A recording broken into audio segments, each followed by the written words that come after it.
ਪੰਜਾਬੀ ਭਾਸ਼ਾ ਦੇ ਸਿਖਿਆਰਥੀਆਂ ਨੂੰ ਮੇਰੇ ਗੁਰਮਿੰਦਰ ਸਿੰਘ ਬਾਜਵਾ ਵੱਲੋਂ ਪਿਆਰ ਭਰੀ ਸਤਿ ਸ਼੍ਰੀ ਅਕਾਲ। ਜਿਵੇਂ ਕਿ ਅਸੀਂ ਪਹਿਲੀ ਵੀਡੀਓ ਦੇ ਵਿੱਚ ਪੰਜਾਬੀ ਵਿਆਕਰਣ ਦੇ ਇੱਕ ਮਹੱਤਵਪੂਰਨ ਵਿਸ਼ੇ ਅਣਡਿੱਠੇ ਪਹਿਰੇ ਵਾਰਤਕ ਬਾਰੇ ਜਾਣ ਚੁੱਕੇ ਹਾਂ। ਅੱਜ ਦੀ ਇਸ ਵੀਡੀਓ ਵਿੱਚ ਅਸੀਂ ਅਣਡਿੱਠੇ ਪਹਿਰੇ ਦੇ ਕਾਵਿ ਟੁਕੜੀ ਦੇ ਰੂਪ ਦੇ ਵਿੱਚ ਉਸ ਨੂੰ ਜਾਣਾਂਗੇ ਅਤੇ ਵੇਖਾਂਗੇ ਕਿ ਪੰਜਾਬੀ ਦੇ ਪਾਠਕ੍ਰਮ ਵਿੱਚ ਇਸ ਦਾ ਕੀ ਸਥਾਨ ਹੈ, ਅਣਡਿੱਠਾ ਪਹਿਰਾ ਇਸ ਨੂੰ ਕਿਵੇਂ ਹੱਲ ਕੀਤਾ ਜਾ ਸਕਦਾ ਹੈ ਅਤੇ ਕਿਹੜੀਆਂ ਗੱਲਾਂ ਨੂੰ ਧਿਆਨ ਵਿੱਚ ਰੱਖ ਕੇ ਅਸੀਂ ਇਮਤਿਹਾਨ ਵਿੱਚ ਵਧੀਆ ਅੰਕ ਲੈ ਸਕਦੇ ਹਾਂ। ਅਣਡਿੱਠਾ ਪਹਿਰਾ ਕਵਿਤਾ ਦੇ ਰੂਪ ਵਿੱਚ। ਸੋ ਜਿਵੇਂ ਕਿ ਅਸੀਂ ਪਹਿਲਾਂ ਗੱਲ ਕਰ ਚੁੱਕੇ ਹਾਂ ਕਿ ਅਸੀਂ ਇਸ ਵੀਡੀਓ ਦੇ ਵਿੱਚ ਅਣਡਿੱਠਾ ਪਹਿਰਾ, ਉਸ ਦੇ ਅਰਥ, ਮਹੱਤਤਾ, ਬਣਤਰ ਅਤੇ ਪਾਠਕ੍ਰਮ ਦੇ ਵਿੱਚ ਅਣਡਿੱਠੇ ਪਹਿਰੇ ਦੇ ਸਥਾਨ ਬਾਰੇ ਗੱਲ ਕਰਾਂਗੇ। ਸੋ ਸਭ ਤੋਂ ਪਹਿਲਾਂ ਅਸੀਂ ਅਣਡਿੱਠੇ ਪਹਿਰੇ ਦੇ ਇਹਨਾਂ ਪੱਖਾਂ ਬਾਰੇ ਗੱਲ ਕਰਾਂਗੇ। ਜਿਵੇਂ ਕਿ ਤੁਸੀਂ ਸਕਰੀਨ ਦੇ ਉੱਪਰ ਦੇਖ ਰਹੇ ਹੋ ਕਿ ਇੱਥੇ ਅਣਡਿੱਠੇ ਪਹਿਰੇ ਦੇ ਅਰਥ ਦੱਸੇ ਗਏ ਹਨ। ਅਣਡਿੱਠਾ ਸ਼ਬਦ ਦੋ ਸ਼ਬਦਾਂ ਦੇ ਸੁਮੇਲ ਤੋਂ ਬਣਿਆ ਹੈ, ਅਨ ਅਤੇ ਡਿੱਠਾ। ਅਨ ਸ਼ਬਦਾਂਸ਼ ਜੋ ਕਿ ਇੱਕ ਅਗੇਤਰ ਵੀ ਹੈ ਦਾ ਅਰਥ ਹੈ ਬਿਨਾਂ, ਅਤੇ ਡਿੱਠਾ ਸ਼ਬਦ ਦਾ ਅਰਥ ਹੈ ਵੇਖਿਆ। ਸੋ ਇਸ ਦਾ ਭਾਵ ਕੀ ਹੋਇਆ ਕਿ ਅਣਡਿੱਠਾ ਪਹਿਰਾ ਅਜਿਹਾ ਪਹਿਰਾ ਹੈ ਜੋ ਤੁਸੀਂ ਆਪਣੀ ਜਮਾਤ ਦੀਆਂ ਪਾਠ ਪੁਸਤਕ ਵਿੱਚ ਨਾ ਵੇਖਿਆ ਹੋਵੇ, ਜੋ ਤੁਹਾਡੇ ਪਾਠਕ੍ਰਮ ਵਿੱਚ ਇਹ ਸ਼ਾਮਲ ਨਾ ਹੋਣ। ਭਾਵ ਕਿ ਅਜਿਹਾ ਪਹਿਰਾ ਜੋ ਕਿਸੇ ਪ੍ਰਸਿੱਧ ਸਾਹਿਤਿਕ ਰਚਨਾ ਵਿੱਚੋਂ ਤਾਂ ਹੋਇਆ ਪਾਇਆ ਗਿਆ ਹੋਵੇ, ਲੇਕਿਨ ਉਸ ਨੂੰ ਤੁਸੀਂ ਪਹਿਲਾਂ ਨਾ ਪੜ੍ਹਿਆ ਹੋਵੇ। ਸੋ ਅਣਡਿੱਠਾ ਪਹਿਰਾ, ਇਸ ਦੀ ਮਹੱਤਤਾ ਉਹ ਬਹੁਤ ਜ਼ਿਆਦਾ ਹੈ। ਸਾਡੇ ਆਮ ਜੀਵਨ ਵਿੱਚ ਅਸੀਂ ਇਸ ਦੀ ਮਹੱਤਤਾ ਇਹ ਵੇਖ ਸਕਦੇ ਹਾਂ। ਇਸ ਪ੍ਰਸ਼ਨ ਰਾਹੀਂ ਵਿਦਿਆਰਥੀਆਂ ਦੀ ਸੋਚ ਤੇ ਸਮਝ ਸ਼ਕਤੀ ਅਤੇ ਭਾਸ਼ਾ ਦੇ ਅਰਥ ਗ੍ਰਹਿਣ ਕਰਨ ਦੀ ਯੋਗਤਾ ਦੀ ਪਰਖ ਕੀਤੀ ਜਾਂਦੀ ਹੈ। ਸੋ ਭਾਸ਼ਾ ਦਾ ਮਕਸਦ ਜੋ ਵਿਦਿਆਰਥੀਆਂ ਨੂੰ ਪੜ੍ਹਨ, ਲਿਖਣ ਅਤੇ ਬੋਲਣ ਦੇ ਸਮਰੱਥ ਬਣਾਉਣਾ ਹੈ। ਇਸ ਦੇ ਨਾਲ ਨਾਲ ਹੀ ਵਿਦਿਆਰਥੀਆਂ ਦੇ ਦਿਮਾਗੀ ਵਿਕਾਸ ਕਰਨਾ ਵੀ ਵਿਦਿਆ ਦਾ ਇੱਕ ਪਰਮ ਮਨੋਰਥ ਹੈ, ਇੱਕ ਪ੍ਰਸਿੱਧ ਉਹ ਕਾਰਜ ਹੈ। ਸੋ ਵਿਦਿਆਰਥੀਆਂ ਦੀ ਸੋਚ ਅਤੇ ਸਮਝ ਸ਼ਕਤੀ ਔਰ ਕਿਸੇ ਭਾਸ਼ਾ ਦੇ ਅਰਥਾਂ ਨੂੰ ਗ੍ਰਹਿਣ ਕਰਨ ਦੀ ਯੋਗਤਾ, ਇਸ ਦੀ ਪਰਖ ਕਰਨ ਲਈ ਇਹ ਪ੍ਰਸ਼ਨ ਪੱਤਰ ਵਿੱਚ ਪਾਇਆ ਜਾਂਦਾ ਹੈ। ਇਸ ਲਈ ਸਕੂਲਾਂ, ਕਾਲਜਾਂ ਅਤੇ ਮੁਕਾਬਲੇ ਦੀਆਂ ਪ੍ਰੀਖਿਆਵਾਂ ਵਿੱਚ ਅਣਡਿੱਠੇ ਪਹਿਰੇ ਦੇ ਪ੍ਰਸ਼ਨ ਨੂੰ ਪਹਿਲ ਦੇ ਕੇ ਪ੍ਰਸ਼ਨ ਪੱਤਰ ਵਿੱਚ ਸ਼ਾਮਲ ਕੀਤਾ ਜਾਂਦਾ ਹੈ। ਸੋ ਕੇਵਲ ਸਕੂਲਾਂ ਦੇ ਇਮਤਿਹਾਨਾਂ ਵਿੱਚ ਨਹੀਂ, ਬਲਕਿ ਕਾਲਜਾਂ ਅਤੇ ਜੋ ਮੁਕਾਬਲੇ ਦੀਆਂ ਪ੍ਰੀਖਿਆਵਾਂ, ਭਾਵ ਕਿ ਕੰਪੀਟੀਸ਼ਨ ਐਗਜ਼ਾਮ, ਜਿਸ ਵਿੱਚ IAS ਜਾਂ PCS ਜਾਂ ਹੋਰ ਉੱਚ ਦਰਜੇ ਦੀਆਂ ਪ੍ਰੀਖਿਆਵਾਂ ਹੁੰਦੀਆਂ ਹਨ, ਉਸ ਵਿੱਚ ਵੀ ਇਸ ਪ੍ਰਸ਼ਨ ਨੂੰ ਪਹਿਲ ਦੇ ਆਧਾਰ 'ਤੇ ਸ਼ਾਮਲ ਕੀਤਾ ਜਾਂਦਾ ਹੈ। ਹੁਣ ਇਸ ਦੀ ਬਣਤਰ ਬਾਰੇ ਗੱਲ ਕਰਦੇ ਹਾਂ ਕਿ ਪ੍ਰਸ਼ਨ ਪੱਤਰ ਵਿੱਚ ਇਹ ਪ੍ਰਸ਼ਨ ਸਭ ਤੋਂ ਪਹਿਲੇ ਭਾਗ ਪੜ੍ਹਨ ਕੌਸ਼ਲ ਵਿੱਚ ਸ਼ਾਮਲ ਹੋਵੇਗਾ। ਕਿਸੇ ਵੀ ਪ੍ਰਸਿੱਧ ਸਾਹਿਤਿਕ ਕਾਵਿ ਰਚਨਾ ਵਿੱਚੋਂ ਕੋਈ ਵੀ ਮਹੱਤਵਪੂਰਨ ਪਹਿਰਾ ਦੇ ਕੇ ਉਸ ਸੰਬੰਧੀ ਪ੍ਰਸ਼ਨ ਪੁੱਛੇ ਜਾਣਗੇ। ਛੋਟੀਆਂ ਜਮਾਤਾਂ ਵਿੱਚ ਇਹ ਪ੍ਰਸ਼ਨ ਇੱਕ ਅੰਕ ਦੇ ਹੁੰਦੇ ਹਨ, ਜਦਕਿ 9ਵੀਂ ਤੇ 10ਵੀਂ ਜਮਾਤ ਵਿੱਚ 3 ਪ੍ਰਸ਼ਨ 2-2 ਅੰਕਾਂ ਦੇ ਇਹ ਹੋਣਗੇ। ਸੋ 9ਵੀਂ ਅਤੇ 10ਵੀਂ ਜਮਾਤ ਦੇ ਵਿੱਚ ਜੋ ਪ੍ਰਸ਼ਨ ਪੱਤਰ ਆਵੇਗਾ ਉਸ ਦੇ 4 ਹਿੱਸੇ ਹੋਣਗੇ, ਔਰ ਜੋ ਪਹਿਲਾ ਹਿੱਸਾ ਹੋਵੇਗਾ ਪੜ੍ਹਨ ਕੌਸ਼ਲ, ਉਸ ਦੇ ਵਿੱਚ ਇਹ 2 ਪਹਿਰੇ, ਭਾਵ ਕਿ ਅਣਡਿੱਠਾ ਪਹਿਰਾ ਵਾਰਤਕ ਔਰ ਅਣਡਿੱਠਾ ਪਹਿਰਾ ਕਵਿਤਾ ਦੇ ਰੂਪ ਵਿੱਚ ਇਹ ਆਵੇਗਾ। ਸੋ ਇਸ ਤੋਂ ਬਾਅਦ ਅਸੀਂ ਪੰਜਾਬੀ ਪਾਠਕ੍ਰਮ ਜੋ ਉਸ ਦੇ ਬਾਰੇ ਵੀ ਗੱਲ ਕਰਾਂਗੇ। ਲੇਕਿਨ ਹੁਣ ਤੱਕ ਜੋ ਅਸੀਂ ਜਾਣਿਆ, ਅਣਡਿੱਠੇ ਪਹਿਰੇ ਦੀਆਂ ਅਸੀਂ 2 ਕਿਸਮਾਂ ਉਸ ਬਾਰੇ ਪੜ੍ਹਿਆ ਕਿ ਅਣਡਿੱਠਾ ਪਹਿਰਾ, ਇਸ ਦੀਆਂ 2 ਕਿਸਮਾਂ ਹਨ, ਇੱਕ ਵਾਰਤਕ ਰੂਪ ਵਿੱਚ ਔਰ ਇੱਕ ਕਵਿਤਾ ਦੇ ਰੂਪ ਵਿੱਚ। ਸੋ ਪ੍ਰਸ਼ਨ ਪੱਤਰ ਦੇ ਵਿੱਚ ਇਹ ਬਹੁਤ ਹੀ ਮਹੱਤਵਪੂਰਨ ਇਹ ਪ੍ਰਸ਼ਨ ਹੋਵੇਗਾ। ਸੋ ਇਸ ਤੋਂ ਬਾਅਦ ਅਸੀਂ ਪੰਜਾਬੀ ਪਾਠਕ੍ਰਮ ਦੀ ਅੰਕ ਵੰਡ, ਇਸ ਬਾਰੇ ਗੱਲ ਕਰਾਂਗੇ। ਇਹ ਅੰਕ ਵੰਡ ਇਹ 10ਵੀਂ ਜਮਾਤ ਦੀ ਪੰਜਾਬੀ ਵਿਸ਼ੇ ਦੀ ਹੈ। 9ਵੀਂ ਜਮਾਤ ਦਾ ਜੋ ਪਾਠਕ੍ਰਮ ਹੈ ਉਹ ਥੋੜ੍ਹਾ ਜਿਹਾ ਇਸ ਵਿੱਚ ਫਰਕ ਹੈ।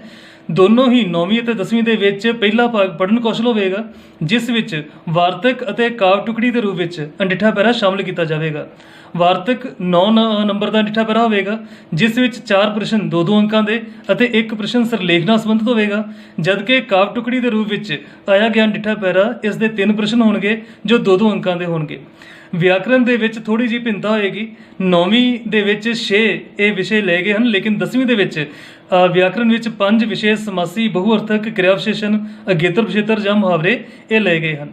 ਪਾਠ ਪੁਸਤਕਾਂ ਦੇ ਆਧਾਰਿਤ ਜੋ ਪ੍ਰਸ਼ਨ ਜਾਂ ਵਿਸ਼ਾ ਵੰਡ ਹੋਏਗੀ ਉਹ ਇੱਥੇ ਤਕਰੀਬਨ ਇੱਕੋ ਜਿਹੀ ਹੋਵੇਗੀ। ਕਹਾਣੀ ਅਤੇ ਵਾਰਤਕ ਵਿੱਚੋਂ ਵਿਕਲਪੀ ਪ੍ਰਸ਼ਨ ਹੋਣਗੇ।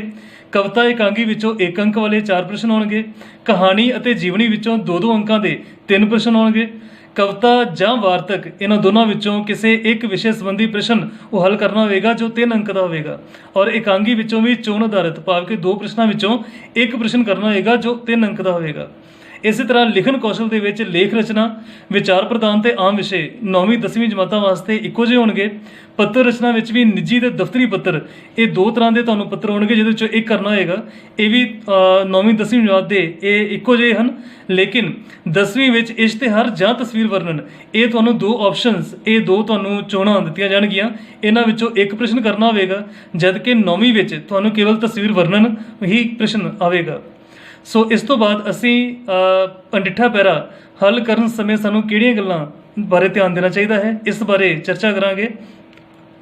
ਸੋ ਸਕਰੀਨ ਉੱਪਰ ਤੁਸੀਂ ਦੇਖ ਰਹੇ ਹੋ, ਇਹਦੇ ਵਿੱਚ ਤੁਹਾਨੂੰ ਕੁਝ ਨਿਰਦੇਸ਼ ਦੱਸੇ ਗਏ ਹਨ ਕਿ ਜਦੋਂ ਵੀ ਤੁਸੀਂ ਅਣਡਿੱਠਾ ਪੈਰਾ ਉਸ ਨੂੰ ਹੱਲ ਕਰੋਗੇ, ਤੁਹਾਨੂੰ ਕੋਈ ਕਾਵਿ ਸਤਰਾਂ ਉਹ ਆਉਣਗੀਆਂ ਤਾਂ ਸਭ ਤੋਂ ਪਹਿਲਾਂ ਤੁਸੀਂ ਉਹਨਾਂ ਨੂੰ ਧਿਆਨ ਨਾਲ ਪੜ੍ਹੋਗੇ ਔਰ ਫਿਰ ਪੁੱਛੇ ਗਏ ਪ੍ਰਸ਼ਨਾਂ ਦੇ ਉੱਤਰ ਪੈਰੇ ਦੇ ਮੂਲ ਵਿਚਾਰਾਂ ਨੂੰ ਧਿਆਨ ਵਿੱਚ ਰੱਖ ਕੇ ਹੀ ਆਪਣੇ ਸ਼ਬਦਾਂ ਵਿੱਚ ਲਿਖੋਗੇ। ਇਸ ਦਾ ਭਾਵ ਇਹ ਕਿ ਤੁਸੀਂ ਪੈਰੇ ਵਿੱਚ ਜੋ ਮੂਲ ਵਿਚਾਰ ਹੋਣਗੇ ਉਹਨਾਂ ਦਾ ਧਿਆਨ ਰੱਖੋਗੇ, ਉਸ ਤੋਂ ਇਲਾਵਾ ਆਪਣੀ ਮਰਜ਼ੀ ਨਾਲ ਕੋਈ ਹੋਰ ਉੱਤਰ ਨਹੀਂ ਬਣਾਵੋਗੇ। ਭਾਵੇਂ ਕਿ ਕਈ ਵਾਰ ਕੁਝ ਪ੍ਰਸ਼ਨ ਇਸ ਤਰ੍ਹਾਂ ਦੇ ਹੁੰਦੇ ਹਨ ਜਿਨ੍ਹਾਂ ਦੇ ਤੁਹਾਡੀ ਸਮਝ ਮੁਤਾਬਕ ਹੋਰ ਵੀ ਉੱਤਰ ਹੋ ਸਕਦੇ ਹਨ, ਪਰ ਹਮੇਸ਼ਾ ਤੁਹਾਨੂੰ ਜੋ ਪੈਰਾ ਦਿੱਤਾ ਜਾਵੇਗਾ ਉਸ ਨੂੰ ਆਧਾਰ ਬਣਾ ਕੇ ਤੁਸੀਂ ਉਹਨਾਂ ਦੇ ਉੱਤਰ ਲਿਖੋਗੇ। ਪ੍ਰਸ਼ਨਾਂ ਦੇ ਉੱਤਰ ਦੇਣ ਲੱਗਿਆਂ ਮੂਲ ਵਿਚਾਰਾਂ ਦੀ ਥਾਂ ਆਪਣੀ ਟੀਕਾ ਟਿੱਪਣੀ ਤੋਂ ਪਰਹੇਜ਼ ਕਰਨਾ ਚਾਹੀਦਾ ਹੈ। ਭਾਵ ਕਿ ਤੁਹਾਨੂੰ ਆਪਣੇ ਨਿੱਜੀ ਵਿਚਾਰ ਉਹ 'ਚ ਨਹੀਂ ਸ਼ਾਮਲ ਕਰਨੇ ਚਾਹੀਦੇ। ਭਾਵੇਂ ਕਿ ਤੁਸੀਂ ਪੈਰੇ ਨਾਲ ਸਹਿਮਤ ਹੋ ਜਾਂ ਨਹੀਂ ਹੋ, ਪ੍ਰਸ਼ਨ ਦੇ ਵਿੱਚ ਜੋ ਵੀ ਤੁਹਾਨੂੰ ਪੁੱਛਿਆ ਜਾਵੇਗਾ ਤੁਸੀਂ ਪੈਰੇ ਦੇ ਆਧਾਰ ਤੇ ਹੀ ਉਸ ਦੇ ਉੱਤਰ ਲਿਖੋਗੇ।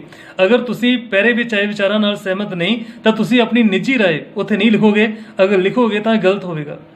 ਇਸ ਤੋਂ ਇਲਾਵਾ ਤੁਹਾਨੂੰ ਅਣਡਿੱਠੇ ਪੈਰੇ ਜੋ ਕਾਵਿ ਟੁਕੜੀ ਤੁਹਾਨੂੰ ਆਵੇਗੀ ਉਸ ਵਿੱਚ ਕਈ ਵਾਰ ਤੁਹਾਨੂੰ ਸ਼ਬਦ ਅਰਥ ਵੀ ਪੁੱਛੇ ਜਾ ਸਕਦੇ ਹਨ। ਸੋ ਜੋ ਤੁਹਾਨੂੰ ਔਖੇ ਸ਼ਬਦ ਜੋ ਪੁੱਛੇ ਜਾਣਗੇ, ਜੋ ਨਵੇਂ ਹੋਣਗੇ ਤੁਹਾਡੇ ਵਾਸਤੇ, ਉਹਨਾਂ ਦੇ ਅਰਥ ਪੈਰੇ ਦੇ ਭਾਵ ਅਨੁਸਾਰ ਹੀ ਤੁਸੀਂ ਦਿਓਗੇ।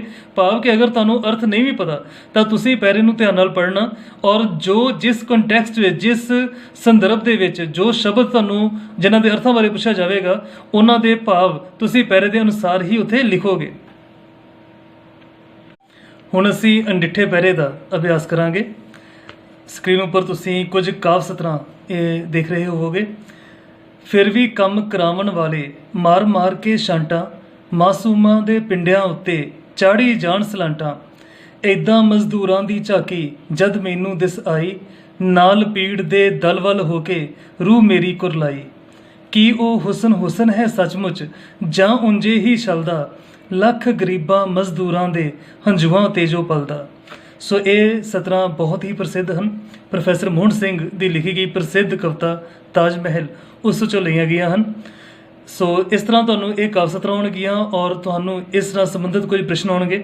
ਜਿਸ ਤਰ੍ਹਾਂ ਤੁਸੀਂ ਇਹਨਾਂ ਕਾਵਿ ਸਤਰਾਂ ਨੂੰ ਪੜ੍ਹਿਆ ਤਾਂ ਪੜ੍ਹਦਿਆਂ ਹੀ ਇਸ ਦੇ ਇੱਕ ਭਾਵ ਸਾਡੀ ਸਮਝ ਵਿੱਚ ਆ ਗਏ ਕਿ ਇਸ ਦੇ ਵਿੱਚ ਮਜ਼ਦੂਰਾਂ ਦੇ ਉੱਪਰ ਜੋ ਅਤਿਆਚਾਰ ਕੀਤੇ ਜਾਂਦੇ ਹਨ, ਜੋ ਜ਼ਬਰਦਸਤੀ ਉਹਨਾਂ ਕੋਲੋਂ ਕੰਮ ਲਿਆ ਜਾਂਦਾ ਹੈ, ਉਹਨਾਂ ਮਜ਼ਦੂਰਾਂ ਦੇ ਦੁੱਖ ਦਰਦ ਨੂੰ ਬਿਆਨ ਕੀਤਾ ਗਿਆ ਹੈ। ਹੁਣ ਅਸੀਂ ਇਹਨਾਂ ਦੇ ਪ੍ਰਸ਼ਨ ਦੇਖਾਂਗੇ। ਸਭ ਤੋਂ ਪਹਿਲਾਂ ਪ੍ਰਸ਼ਨ ਹੈ ਕਿ ਮਾਲਕਾਂ ਦਾ ਮਜ਼ਦੂਰਾਂ ਪ੍ਰਤੀ ਰਵੱਈਆ ਕਿਹੋ ਜਿਹਾ ਸੀ। ਸੋ ਇੱਥੇ ਅਸੀਂ ਜੋ ਪਹਿਲੀਆਂ ਹੀ ਲਾਈਨਾਂ ਪੜ੍ਹੀਆਂ, ਪਹਿਲੀਆਂ ਸਤਰਾਂ ਪੜ੍ਹੀਆਂ, ਉਸ ਵਿੱਚ ਇਸ ਦਾ ਉੱਤਰ ਅਸੀਂ ਵੇਖ ਸਕਦੇ ਹਾਂ ਕਿ ਮਾਲਕਾਂ ਦਾ ਮਜ਼ਦੂਰਾਂ ਪ੍ਰਤੀ ਰਵੱਈਆ ਬਹੁਤ ਜ਼ਾਲਮਾਨਾ ਹੈ। ਭਾਵ ਕਿ ਮਾਲਕ ਮਜ਼ਦੂਰਾਂ ਨੂੰ ਮਾਰ ਕੁੱਟ ਕੇ ਜਾਂ ਉਹਨਾਂ ਉੱਪਰ ਸਖਤੀ ਕਰਕੇ, ਉਹਨਾਂ ਉੱਪਰ ਜ਼ੁਲਮ ਅਤਿਆਚਾਰ ਕਰਕੇ ਉਹਨਾਂ ਤੋਂ ਜ਼ਬਰਦਸਤੀ ਕੰਮ ਕਰਵਾਉਂਦੇ ਹਨ। ਇਸ ਲਈ ਮਾਲਕਾਂ ਦਾ ਮਜ਼ਦੂਰਾਂ ਪ੍ਰਤੀ ਰਵੱਈਆ ਕੋਈ ਬਹੁਤ ਚੰਗਾ ਨਹੀਂ ਹੈ। ਸੋ ਦੂਸਰਾ ਪ੍ਰਸ਼ਨ ਦੇਖੋ, ਕਵੀ ਦੀ ਰੂਹ ਕਿਉਂ ਕੁਰਲਾਈ। ਸੋ ਹੁਣ ਅਸੀਂ ਪੈਰਾ ਵੇਖਾਂਗੇ। ਇਸ ਦੇ ਵਿੱਚ ਤੁਸੀਂ ਇਸ ਦੀ ਤੀਸਰੀ ਜੋ ਸਤਰ ਹੈ ਉਹ ਵੇਖੋਗੇ, ਏਦਾਂ ਮਜ਼ਦੂਰਾਂ ਦੀ ਝਾਕੀ ਜਦ ਮੈਨੂੰ ਦਿਸ ਆਈ, ਨਾਲ ਪੀੜ ਦੇ ਦਲਵਲ ਹੋ ਕੇ ਰੂਹ ਮੇਰੀ ਕੁਰਲਾਈ। ਸੋ ਇਹਨਾਂ ਕਾਵਿ ਸਤਰਾਂ ਵਿੱਚ ਇਸ ਪ੍ਰਸ਼ਨ ਦਾ ਉੱਤਰ ਹੈ ਕਿ ਕਵੀ ਦੀ ਕਲਪਨਾ ਨੇ ਜਦੋਂ ਮਜ਼ਦੂਰਾਂ ਦੇ ਉੱਪਰ ਹੋ ਰਹੇ ਜ਼ੁਲਮ ਅਤਿਆਚਾਰ, ਉਹਨਾਂ ਦੀ ਦਰਦ ਨੂੰ ਮਹਿਸੂਸ ਕੀਤਾ ਤਾਂ ਉਸ ਦੀ ਰੂਹ ਉਹ ਕੁਰਲਾ ਉੱਠੀ। ਉਹ ਉਹਨਾਂ ਮਜ਼ਦੂਰਾਂ ਦੇ ਉੱਪਰ ਹੋ ਰਹੇ ਜ਼ੁਲਮ ਅਤਿਆਚਾਰ ਉਹਨਾਂ ਨੂੰ ਵੇਖ ਕੇ ਉਹ ਵਿਚਲਿਤ ਹੋ ਗਿਆ। ਉਸ ਦੇ ਦਿਲ ਦੇ ਵਿੱਚ ਉਹਨਾਂ ਪ੍ਰਤੀ ਹਮਦਰਦੀ ਉੱਠ ਗਈ। ਤੀਸਰਾ ਪ੍ਰਸ਼ਨ ਦੇਖੋ, ਕਿਸੇ ਇਮਾਰਤ ਦੀ ਬਾਹਰੀ ਸੁੰਦਰਤਾ ਬਾਰੇ ਕਵੀ ਦੇ ਕੀ ਵਿਚਾਰ ਹਨ।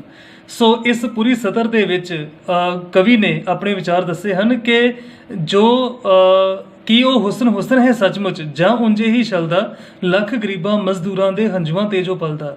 ਜੋ ਅਖੀਰਲੀਆਂ ਦੋ ਸਤਰਾਂ ਹਨ, ਇਸ ਵਿੱਚ ਇਸ ਪ੍ਰਸ਼ਨ ਦਾ ਉੱਤਰ ਹੈ ਕਿ ਕਵੀ ਅਨੁਸਾਰ ਕਿਸੇ ਇਮਾਰਤ ਦੀ ਬਾਹਰੀ ਸੁੰਦਰਤਾ ਉਹ ਕੇਵਲ ਛਲਾਵਾ ਹੈ, ਕਿਉਂਕਿ ਉਸ ਸੁੰਦਰਤਾ ਨੇ ਲੱਖਾਂ ਹੀ ਗਰੀਬਾਂ ਤੇ ਮਜ਼ਦੂਰਾਂ ਦੇ ਦੁੱਖ ਦਰਦ ਨੂੰ ਲੁਕੋ ਲਿਆ ਹੁੰਦਾ ਹੈ। ਬੇਸ਼ੱਕ ਦੁਨੀਆ ਉਸ ਸੁੰਦਰ ਇਮਾਰਤ ਦੇ ਹੁਸਨ ਨੂੰ ਵੇਖ ਕੇ ਉਸ ਦੀ ਬਹੁਤ ਪ੍ਰਸ਼ੰਸਾ ਕਰਦੀ ਹੈ, ਪਰ ਉਸ ਇਮਾਰਤ ਨੂੰ ਬਣਾਉਣ ਵਾਲੇ ਮਜ਼ਦੂਰਾਂ ਦੇ ਦਰਦ, ਉਹਨਾਂ ਦੀ ਪੀੜ, ਉਹ ਲੋਕਾਂ ਕੋਲੋਂ ਅਛੂਤੀ ਰਹਿ ਜਾਂਦੀ ਹੈ। ਲੋਕ ਉਸ ਨੂੰ ਨਹੀਂ ਵੇਖ ਪਾਉਂਦੇ। ਸੋ ਇਸ ਤਰੀਕੇ ਨਾਲ ਇਹ ਜੋ ਅਣਡਿੱਠਾ ਪੈਰਾ ਹੈ, ਇਸ ਨੂੰ ਅਸੀਂ ਹੱਲ ਕੀਤਾ। ਇਸ ਦੇ ਵਿੱਚ ਜੋ ਪ੍ਰਸ਼ਨ ਆਏ, ਅਸੀਂ ਪੈਰੇ ਨੂੰ ਪੜ੍ਹ ਕੇ ਉਸ ਦੇ ਮੁਤਾਬਕ ਹੀ ਉਸ ਦੇ ਅਰਥ ਲਿਖੇ। ਬੇਸ਼ੱਕ ਸਾਨੂੰ ਪਤਾ ਸੀ ਕਿ ਪ੍ਰੋਫੈਸਰ ਮੋਹਨ ਸਿੰਘ ਨੇ ਤਾਜ ਮਹਿਲ ਇਹ ਕਵਿਤਾ ਵਿੱਚੋਂ ਇਸ ਤਰ੍ਹਾਂ ਲਈਆਂ ਹਨ, ਪਰ ਅਸੀਂ ਇੱਥੇ ਤਾਜ ਮਹਿਲ ਦਾ ਜ਼ਿਕਰ ਨਹੀਂ ਕੀਤਾ। ਕੇਵਲ ਜਿਸ ਤਰ੍ਹਾਂ ਪ੍ਰਸ਼ਨ ਪੁੱਛੇ ਗਏ ਉਸ ਦੇ ਮੁਤਾਬਕ ਪੈਰੇ ਦੇ ਅਨੁਸਾਰ ਹੀ ਉਹਨਾਂ ਦੇ ਇੱਥੇ ਉੱਤਰ ਲਿਖੇ। ਉਮੀਦ ਕਰਦਾ ਹਾਂ ਕਿ ਤੁਸੀਂ ਅਣਡਿੱਠੇ ਪੈਰੇ ਦਾ ਬਾਰੇ ਜੋ ਗੱਲਾਂ ਕੀਤੀਆਂ ਗਈਆਂ, ਜੋ ਕਾਵ ਸਤਰਾਂ ਬਾਰੇ ਜੋ ਅਸੀਂ ਉਸ ਦੇ ਅਭਿਆਸ ਬਾਰੇ ਗੱਲ ਕੀਤੀ, ਤੁਹਾਨੂੰ ਇਹ ਸਮਝ ਆ ਗਈ ਹੋਵੇਗੀ। ਇਹ ਤੁਹਾਡੇ ਲਈ ਕੁਝ ਫਾਇਦੇਮੰਦ ਹੋਣਗੀਆਂ ਔਰ ਭਵਿੱਖ ਦੇ ਵਿੱਚ ਵੀ ਅਸੀਂ ਇਸ ਤਰ੍ਹਾਂ ਦੀਆਂ ਵੀਡੀਓਜ਼ ਬਣਾ ਕੇ ਤੁਹਾਡੀਆਂ ਉਹਨਾਂ ਮੁਸ਼ਕਲਾਂ ਨੂੰ ਅਸੀਂ ਹੱਲ ਕਰਦੇ ਰਹਾਂਗੇ। ਧੰਨਵਾਦ।